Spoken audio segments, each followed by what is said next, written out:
Alright YouTube, welcome back. As you remember from my 100 subscribers special, we featured a very special guest. Top philosopher in the nation right here. That's right, this is Greg. Hi, I'm Greg. So, something interesting about Greg. Greg is known for memes. He's practically a walking meme. His entire work experience has been in memes. If you ask him about his existential perspective, he basically just says memes. It's true. Greg's insane. Meme-sing. This is gonna be painful. Alright Greg, so why memes? Why have memes made such a, cultural impact in our society? Well, the entire purpose of memes in general is the fact that its very definition is that it's a cultural phenomenon. The entire purpose of memes is to impact our culture. Mm-hmm. Now, our culture primarily understands memes as internet memes, because the word meme, stems back really far as a thought, an ideology, an imitated thing, as Richard Dawkins has put it. So I guess if we just analyze internet memes in particular, they're very influential because they're part of our culture. So when we view a meme, it's like we're almost viewing something that's connecting all of us in a way, Yeah. When we see any meme, it's like some kind of reaction or some kind of feeling. So many times we're expressing our ideas or our reactions with these, replicated pictures. Exactly, and that's why I think that memes in and of themselves are an art form. That's right, an art form. Are they the ultimate form of art? It may very well be, because a meme can basically incorporate any other form of art. There's music-based memes, art-based memes, like TV, movie memes. How many SpongeBob memes have you seen, It can be anything. Rick Roll, it's a music meme. Mm-hmm. Memes can come from any form of art. Mm-hmm. There's much cultural phenomena happening with this. I know you've actually been a creator of multiple meme accounts. How have those experiences been for you? How did you gain a following? How did you become so secretly influential in this world of memes? Because this is the face behind many accounts you probably see. Okay, so I don't even know what you said before. So basically, because you mentioned that one account, you gained like 1,000 followers. I had to get over 1,000 followers. Yeah. How have you gained such large followings?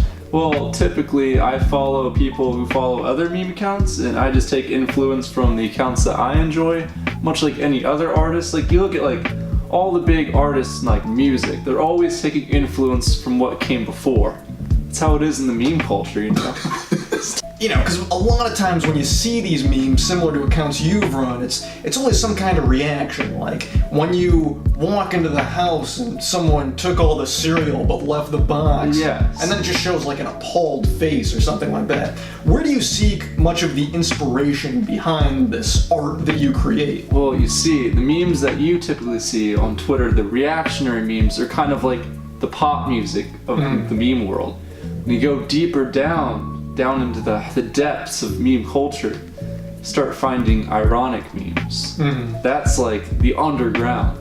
I have noticed that as a trend, particularly on Twitter. It's almost like this abstract art of memes. It's Exactly. like the memes of memes. It's the postmodern world of memes. That's where you get deep into it. It's true. It's like memes just making fun of themselves. A lot of self-deprecating nature of the art form itself. Exactly, and it gets to its most grandiose when you're several layers deep into a meme. You have to understand 5 different memes, 3 different parts of culture, bring everything in, and just one big parody of a parody of a parody. Start Absolutely. deep frying memes in there, When you have a dream and then you record this dream, when you look back on this dream you recorded, you see there were multiple influences in your life that attributed to this dream. These new abstract memes we have in our culture now, they're almost like a remix dream in a sort. Multiple layers of our culture going into this. It takes a lot of deep understanding. Do you think we're progressing or devolving as a society if we use these memes to represent who we are? I think that we're progressing as a society. When people look back 500 years from now at our culture, they won't be able to understand a thing about what we're talking about when it comes to memes. As opposed to now, when you look back 500 years ago, it's pretty easy to understand what was going on from sculptures and whatnot. Yeah, the cave paintings were pretty self-explanatory. Right. What we have now with this abstract art form of memes, it's like multiple cave paintings in a sense overlapping with each other. I think the real question here is, are cave paintings the original meme? I mean, if we think about it, why wouldn't they be? Exactly, that was the original form of communicating with culture. Everyone was making cave paintings. It was a cultural phenomenon for the cavemen. It was art that represented what we were doing throughout our ordinary lives, and it represented thoughts we would have throughout time. And that brings me to another point. Could normal art be a meme? Is pop music a meme since it impacts our culture? It fits the definition, does it not? It does. Now, when it comes to a meme, many influential people, take Trump, for example, or many people with high status, high power of influence, they're almost like the exaggerated versions of themselves. Exactly. Like, you look at the presidential election 2016, you might remember the Bernie versus Hillary meme. What separates that meme from Hillary and Bernie themselves being memes? Exactly. The meme was essentially the idea of that individual, in a sense the persona of that individual. It was like the ego but not the self. There were still many layers behind what those people were. So it's almost like the meme was essentially a life form of that person. Exactly. The meme is the second self. It's interesting with our generation. A lot of people our age get their news from, say, John Oliver or Jon Stewart when he was around. I mean, those were comedy news channels. Right. It was just strictly comedy, but they were insightful into our actual culture. People our age trusted that more than they trusted the actual news. It's funny you mentioned the Bernie versus Hillary meme. That's how a lot of people our age were getting their political knowledge. Exactly, yeah. I mean, if you look at that election, most people our age were looking at the candidates through memes. You saw what Trump was doing in the memes, not the news. Absolutely. I mean, Trump was utilizing Twitter. He was a meme, and he embraced it. Exactly, and that's probably how he got as big as he did, and whether you love or hate him, I mean... Absolutely. So many people only knew him as the only candidate because he was just in every single meme on Twitter, Much of our generation and the generation ahead of us, they point to memes and they say, that's the de-evolution of our culture, that shows how we're going to collapse, but memes' popularity were inevitable. I mean, they've always been around. The meme is practically the idea, the uttermost epitome of influence in culture. Okay, how parents are like, oh, kids these days and their memes, it's devolving, but then when they were kids, what they were doing was seen as like the de-evolution of culture. Exactly. Culture is constantly in a state of everyone thinking that we're devolving as a culture. Like, oh, kids these days look at abstract memes and sit in front of their Xbox all day. Before it was, oh, kids these days are in front of those newfangled televisions. Before that, it was kids these days in their magazines. All they do is sit in front of their magazines all day, And in 15 years, when our children are plugging their implants into them and literally dissociating themselves to another reality, we're gonna miss the days when kids would spend 30 minutes taking a selfie. Exactly, yeah. I mean, it's juvenile, as they say. The paranoia that society's constantly going downhill because of those kids these days. Exactly, and memes represent this because so many memes are self-deprecating. They express our depression and angst that we're going through these days. Might be in part due to the age group that is creating these memes. Could say that memes are the new punk rock. That is an interesting thought. I mean, the memes do represent our evolution. Because, in this age, it's ingrained within us to, in a sense, rebel against society, right. Detach from the family unit, go out, create our own. And the memes are representing this. They're representing our sense of independence in a sort.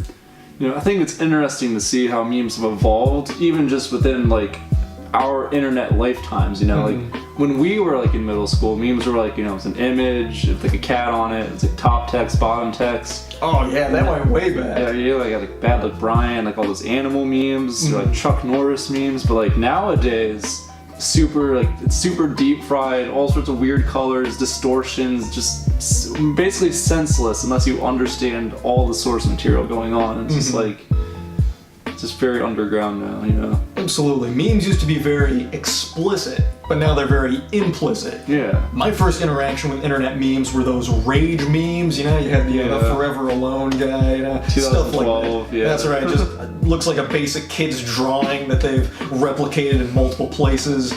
But it's interesting because they all kind of represented a reaction of sorts, like a mutual, a universal sense of, okay, this is the face, this is the reaction, that sort of thing. Right. It almost stems back into in Greek mythology, you know, those Greek gods, you had gods representing fear, love, war, stuff like that. It's like memes are the modern day Greek gods, you know? I don't even know where to build off from that. You just went to God level. Well, I guess in this sense, if we want to get all metaphysical with memes, what do you think is the ultimate meme god in that sense? What is the alpha omega of memes? I don't know. Can there be an alpha omega of memes? Well, now, or do they all just manifest each other? Yeah, like in Hinduism, you know, there's like an infinite amount of like gods and deities, even though they all build into like one big god, right? What if memes in general are the one big god, but each individual meme's one deity that represents a certain part of our subculture?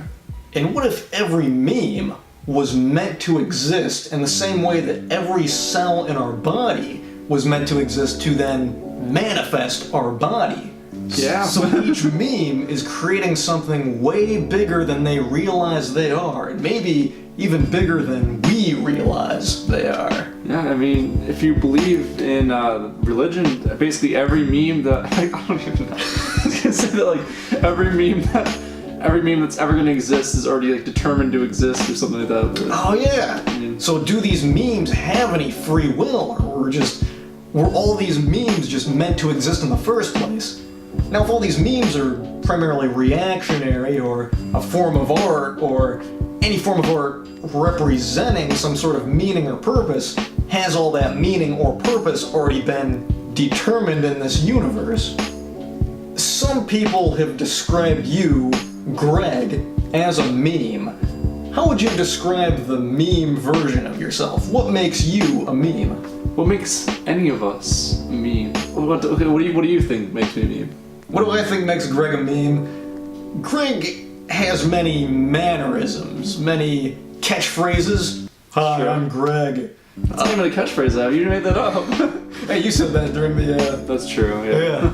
That's a meme now, right? I mean, pretty much. I mean, Greg, the very name, sounds like a, dude who works 3 cubicles down from you, you know? yeah, I do. Greg. I actually work 3 cubicles down from you. Oh yeah, that's right. The meme company, right? Yeah. Meme Incorporated. They're called MI on the New York Stock Exchange. The stock has been doing very well. The meme economy's always up. Now that's an interesting thing you just said there. The meme economy. Because there's an economy rooted in everything. Is there a high demand for memes? Actually, there is. There's an entire subreddit dedicated to the meme economy. Really? Reddit/meme economy, yes. It's always talking about which memes are in high demand right now and which ones are on the way out. Okay. There is an economy. Okay, fascinating. Now, every currency is backed by something. Memes are something of value. What backs up memes? Do you think it's the feelings we experience from those memes?